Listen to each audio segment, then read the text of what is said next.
Today I'm going to show you how to perform a drop test for the 6601 edition 3.1 standard, subclause 15.3.4.1. This test is required for any handheld or body-worn medical device, which is defined in Table 28 of the standard. For portable equipment, you can jump on ahead to the second half of this video where we'll show you how to perform that test. Typically these tests are performed by a certified third-party laboratory, but today we're going to show you how to perform it in-house for confidence purposes. Today we're going to be dropping a smartphone in substitute of a medical device. Before we do our tests, we need to identify the three most likely orientations for the drop. So I think this direction, and this direction, and this direction are three most likely to result in risk, or three most likely as far as the usability of the device. Now let's drop. We're going to drop the device on top of a 50mm thick hardwood board. The footprint of the board should be large enough to ensure you can hit it, or in the case of a portable device, wide enough to have the whole device hit it. Normally the board is placed on top of concrete, but today we're going to do it on top of carpet. So the simplest way to do this is to grab a calibrated tape measure and measure 1 meter up from the top of the board you're testing, and apply a little sticky just for your own reference. So we're going to start with our first orientation. Try not to pick up the device or throw it down, and otherwise just drop it. And now we're going to do the same thing with our other two orientations we identified earlier.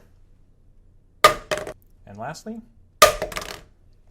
now that we're finished our drop test, we're going to inspect the device for unacceptable risk. This could be a variety of things depending on your risk evaluation, but typically it could involve things like looking for sharp or broken edges, dielectric strength tests, ingress protection tests, or anything else based on your risk evaluation.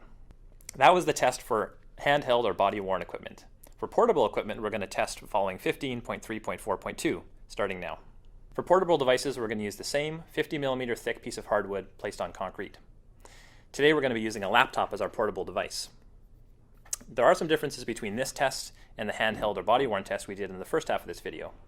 For one, we'll be dropping it 3 times from each normal use orientation, and for 2, we'll be dropping it only from 2, 3, or 5 centimeters depending on the weight.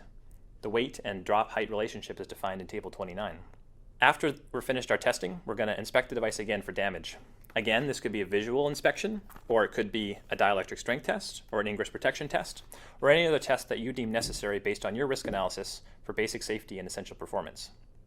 Because we're just going to drop it by hand for this confidence test, it's nice to have a reference that's exactly the right height that we need. This stack of coasters is just over 5 centimeters tall.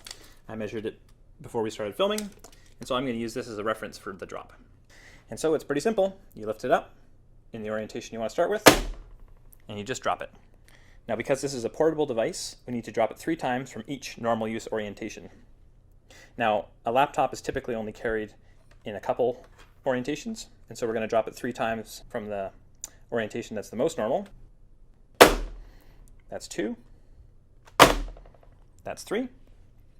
And I want to just check to make sure it's not going to get damaged if someone drops it in this direction. And 3 times.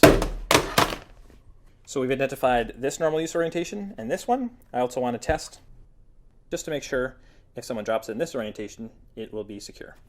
So we'll do it 3 times from this orientation as well.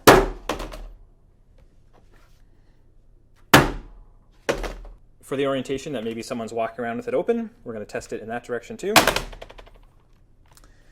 don't think this is actually allowed by the Dell warranty, but that's okay. And that's it. As you can see, these tests are easy to do in-house and are good to give confidence ahead of 6601 testing. If you're unsure of the mobility classification of your device, check out the link in the description below. But otherwise, happy testing. Thanks for watching. Please read our companion blog on 6601 testing for medical devices. If you're developing or planning on developing a medical device, please contact one of our experts for assistance.